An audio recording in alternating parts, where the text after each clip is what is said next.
साथियों, आज का भारत विकसित होने के लक्ष्य पर तेजी से काम कर रहा है और हमारे इस लक्ष्य की प्राप्ति में रिफॉर्म एक्सप्रेस की बहुत बड़ी भूमिका है। रिफॉर्म एक्सप्रेस यानी हर सेक्टर में नेक्स्ट जनरेशन रिफॉर्म, जैसे अब से कुछ समय पहले ही देश ने नेक्स्ट जनरेशन जीएसटी रिफॉर्म लागू किए थे।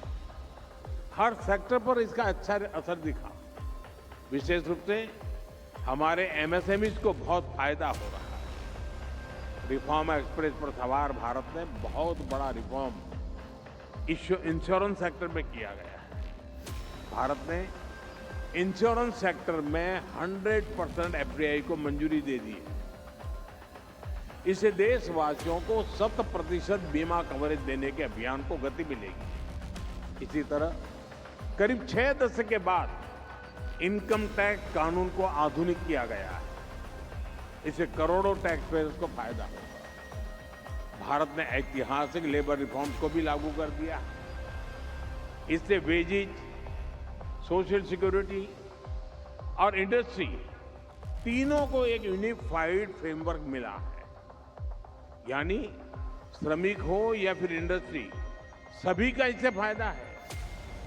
साथियों, आज भारत डेटा आधारित इनोवेशन का, एआई रिसर्च का, सेमीकंडक्टर मैन्युफैक्चरिंग का एक ग्लोबल हब बनता जा रहा है।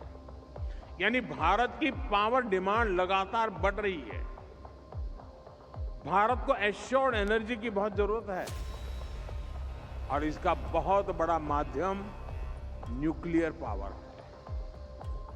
इसको देखते हुए हमने न्यूक्लियर पावर सेक्टर में भी नेक्स्ट जनरेशन रिफॉर्म किया है।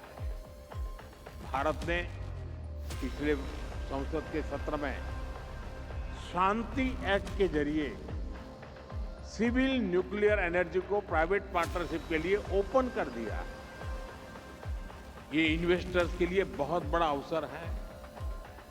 साथियों, यहां उपस्थित सभी निवेशकों को मैं विश्वास दिलाता हूं, हमारी रिफॉर्म एक्सप्रेस अब रुकने वाली नहीं है।